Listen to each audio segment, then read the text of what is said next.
This sidecar is being built completely out of pretty much stuff that I already had around here other than that 1.5 inch tubing. So I needed a center spool where it's going to pivot. I'm not doing bushings, I'm doing an actual good pivot point. So I had this tubing, and there's another piece of tubing in here. Machine that down on my lathe so that everything would fit together. Use trailer bearing races in here. We're doing tapered trailer bearings on it. The little center piece I spot welded in 2 places so that the center piece will never move. It's a little bit of overkill. It's heavy, but you know what, it doesn't matter. So I have this set up with obviously the 2 trailer bearings. I have a spacer in here with the correct amount of end play. So that'll all go inside there just like I'm showing right there. Run a seal on the outside. Got the cup to cover the nut when I put that on there. That all presses right in here. Then this gets put into the frame correctly and welded in place. I'm already started on the swing arm. I chose square 1.5 inch square tubing on that because it's so rigid. It's already got a 1 inch tube coming through it. So the seal will run right here.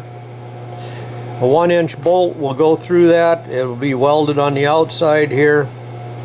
So it should not flex with a 1 inch bolt through there. I haven't done the rear axle yet where the axle is going to go for the rear wheel, but we'll get to that at some point here. This is a long-term project because one is I have way too many projects going on. I can only work for a certain period of time on any of them. I have to build the whole bike before I even get the sidecar done, so a lot of things are going to take a long time to do. Over here are all the clevises I bought off of McMaster Car. I didn't buy anybody's kit. So we have 3/4 clevises for the lower, we have 5/8 for the uppers. And these will all end up sliding down inside of tubes and being welded inside the tube that holds the sidecar on. Now, at this point, other than those few tubes and a few bolts, I'll soon have enough stuff to put all this together. Show you what my expenses are so far, why I'm building my own sidecar. That's $60 in the tubing for the frame, $123 in the clevises, $23 in the bearings for the pivot point. I'm at a total of a whole whopping $206. It's going to be a very inexpensive sidecar project. And believe me, when I'm done, it will work. I fabricate all kinds of things in my shop. I do all kinds of things people normally don't do. My shop's never neat and clean because I actually work in it. Here you see another old Triumph frame here that's been hacked up pretty much. At some point this will all get put back together too. I don't need a lot of things to fabricate anything. I'll show you a project that I've been working on, and I fabricated about I have about 35 carts that run on the circuit, the vintage karting circuit. This is a triple engine, old style, vintage rear engine go-kart. We have 20 of these. This one I haven't finished, it's in the process yet.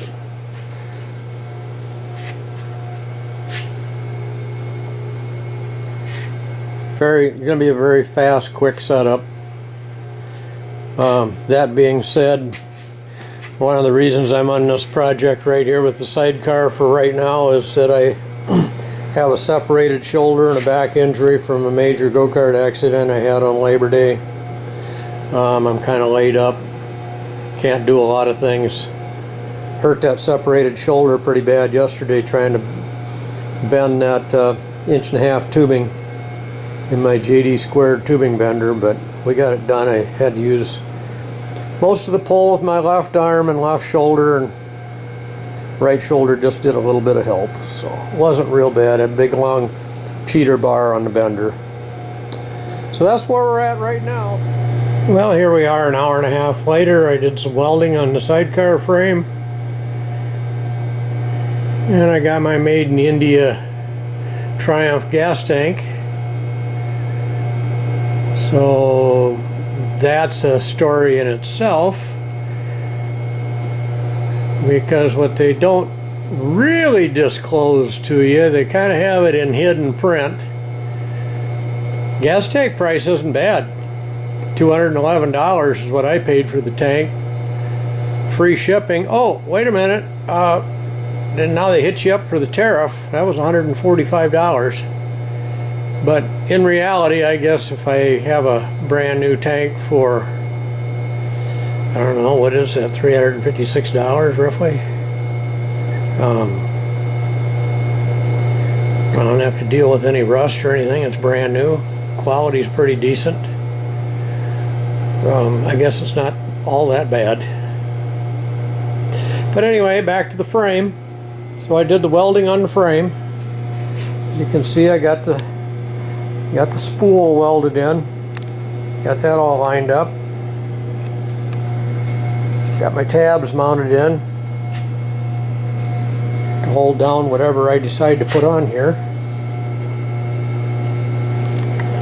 And remember, I was saying that overkill on the frame really not going to make much difference on it. You know, go ahead and make it plenty stiff and plenty heavy, because it doesn't really, you got to have ballast anyway.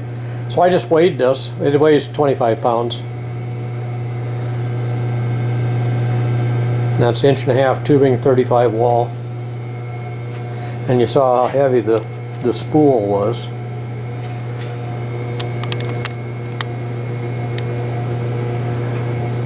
So that's about where we're stopping for right now. I don't have the wheel for the sidecar yet. I gotta come up with a wheel. It might be that wheel right there. I'm not sure. That wheel doesn't belong with the 650 Yamaha front end, but I have to see if I can put different size bearing in there, because the axle size is too small. Need to have somewhere between 5/8 and 3/4 axle. It'd be nice to have a 3/4.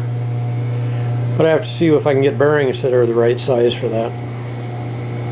So, you know, little things to have to deal with here and there. But we'll get there. Have a good day. I was going to end the video, but then I thought, I don't want to confuse anybody here, thinking that the pivot point is where the wheel was going, because it looks like a wheel could go there. That's not what happens. Your axle ends up being back here. This is your swing arm. And I can decide how I want to do the shock. Do I do a conventional, somewhat like a motorcycle shock is,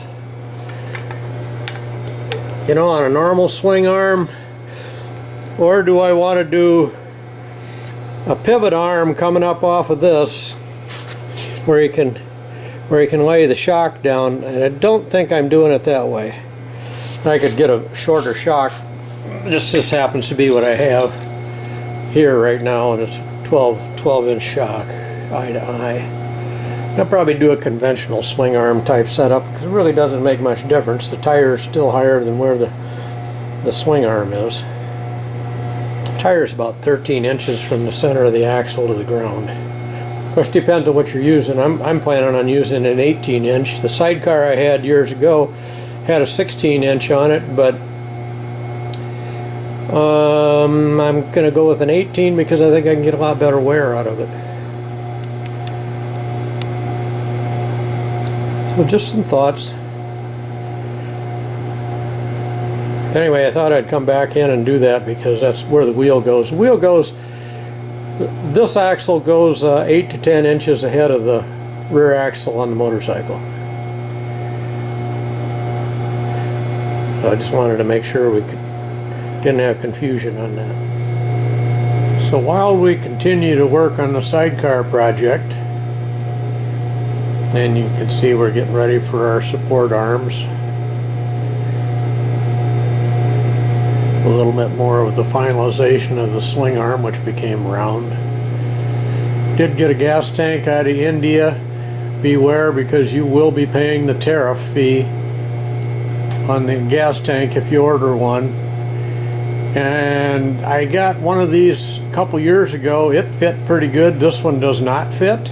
It'll need some major modification to be able to be installed, but I guess at the end of the day it may be easier to work with this than it is to work with an old rusty dented up original tank that I don't have. So while we're doing that, waiting for all of that to transpire,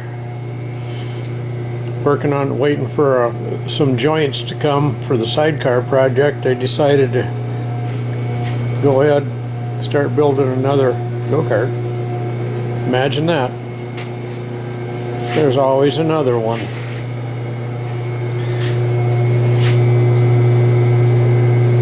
So I just pulled this up out of the jig. I've been working on it.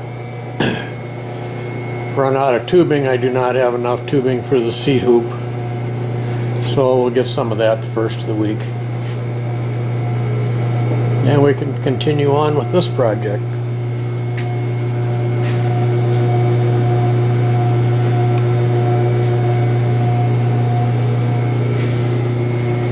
Always another project.